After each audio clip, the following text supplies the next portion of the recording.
All right, my name is Rik Pfenninger, and this is a beginning tutorial for GarageBand. And basically, there's a PDF file associated with this. I would recommend that you download it. That's what I have on the right side of the screen. I'm going to follow the PDF and do this without editing, so I might screw up, and it'll be fun.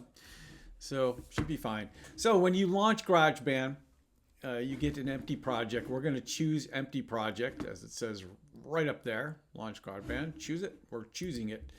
And we're going to select, in this case, MIDI software instrument. We're going to create. And by default, it goes to the classic electric piano. Let me resize this window so you can see both. And you can hear the lovely piano.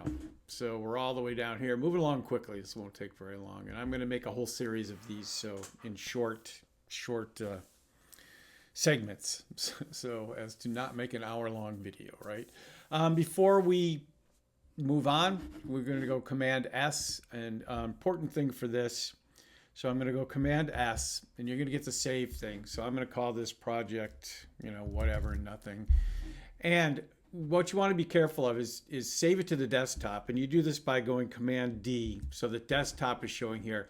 Problem is, if you save it to the default, everything winds up in the GarageBand music folder, and especially if you're working in a lab with other students or other people. I know when I taught at my university, all my students' projects would wind up in the Logic folder, and they couldn't find them, didn't know where they were. So save them to the desktop. That way you can drag them onto a disk to back them up, etc. So make sure that this says desktop, save, and then lo and behold, there's your project right on the desktop. Easy to find, easy to drag onto another drive if you want to back up your work, especially if you're working in a lab.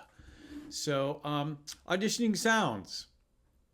You don't need a MIDI keyboard to do this, but to view the sound library, you want to make sure that the library icon up here is highlighted. And what's nice about GarageBand is anytime you hover over something, it will tell you what it is and also usually give you the keyboard shortcut. So in this case, library is Y. So if you hit Y on your computer keyboard, it will disappear and then reappear.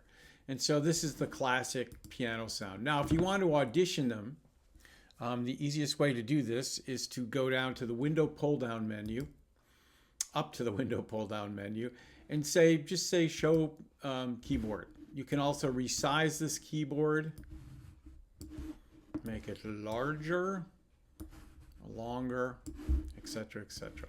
So, and then when you press the note with your mouse, you'll hear it.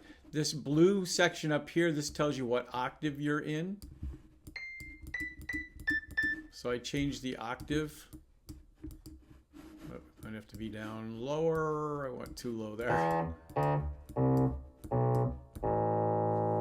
That's for other things. I'll get into that later. So we'll keep it in the center for now. That's how you can audition sounds. Note that you can't record using this. I'll show you two other different ways to record. But if you want to audition the sounds, all you have to do is click on, let's go to synthesizer, and we'll go to classics, and we'll just pick beautiful melody. Why not? And you can hear it. I guess that's a beautiful melody. Word of warning, when you do that, you'll notice you can't get back to your original sound because down here, you're now in synthesizer. So if you click where it says synthesizer, it will revert back to the original menu, and then you can go back to vintage electric piano, and we can select our classical electric piano, and it's back. So I recommend going through the sounds. You can write down ones that you want. I'll show you later how to save them as user patches. But just, there's a lot of sounds. There's a couple different ways to get sounds via loops and via this way. I'll show you this method first. So, all right, so we've done that. We've done the keyboard part. I've talked about the octaves. So let's talk about recording with musical typing. Two ways you can get at musical typing. You can actually click on this icon right here and switch over to musical typing. Or if you go up to the window pull down menu, you can also select musical typing by K on your keyboards.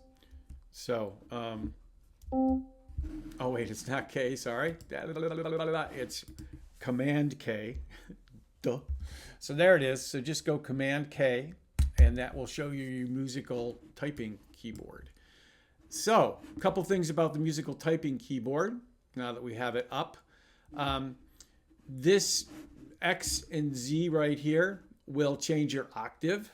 So if you click on Z, it'll go minus octave, and X will go up an octave. We'll go up an octave. Why is it not going up an octave? Oh, wait. Because I'm using my MIDI keyboard. Told you I'd make a lot of mistakes.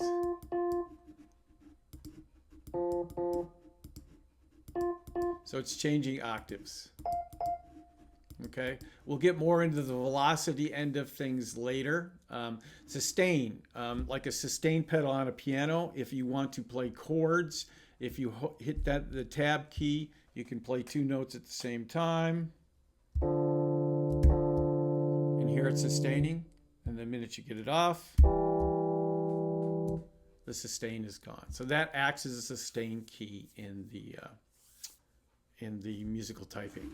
And what I talk about here, depending on what octave you selected, you will be playing the following notes. So this is basically, for those of you familiar with music notation, this is a chromatic scale starting on C. So if I were to go, just goes up chromatically. I can do the same thing on my keyboard, my MIDI keyboard. And it goes all the way up to the F right here. So for those of you that know musical notation.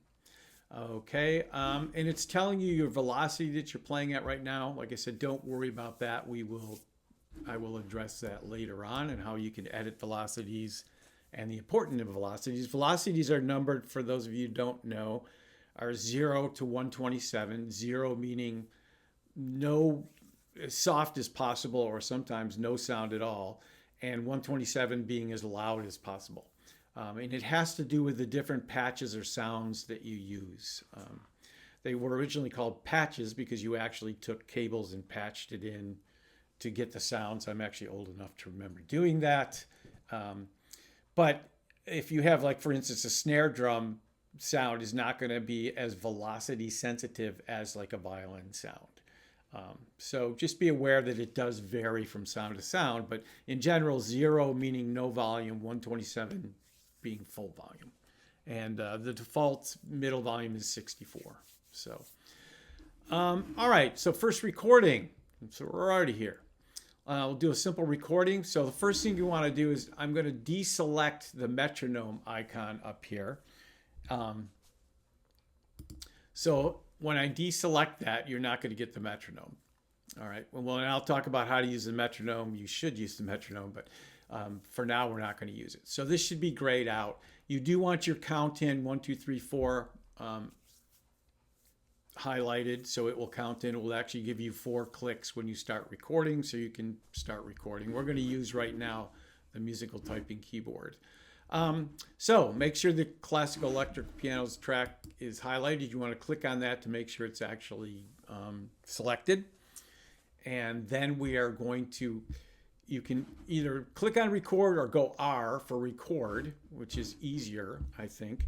And then you can just start playing in a melody. So, or just playing in anything. Let's go. So we'll click R.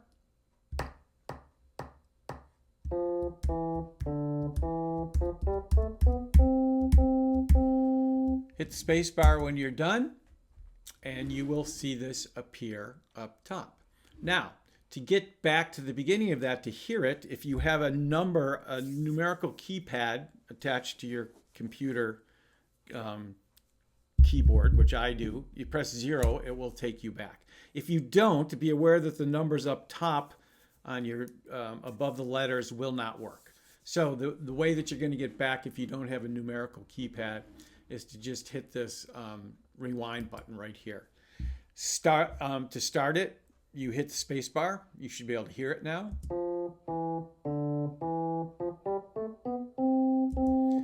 And to stop it, hit the spacebar. Start and stop with spacebar, rewind 0, or rewind using the icon up here. So, makes sense? Pretty simplistic. I'm going to undo this recording.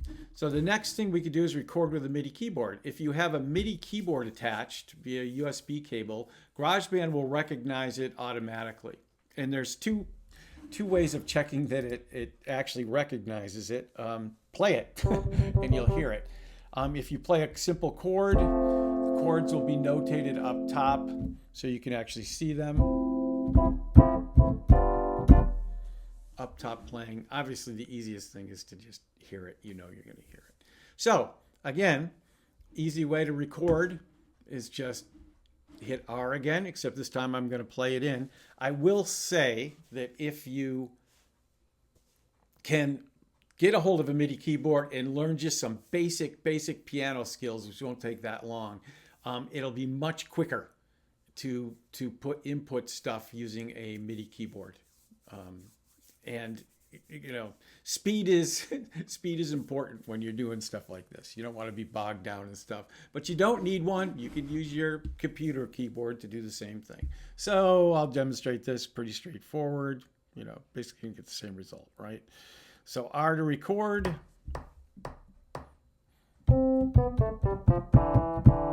Easier to play chords. And there you go, 0, and there's my...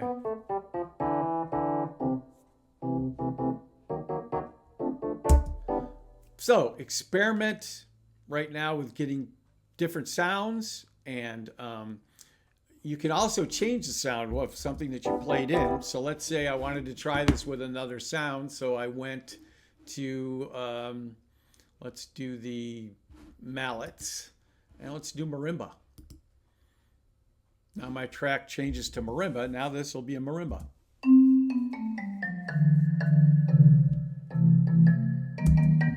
So experiment with getting different sounds in, experiment with recording, and we're going to move on to the next section. Hope this helps.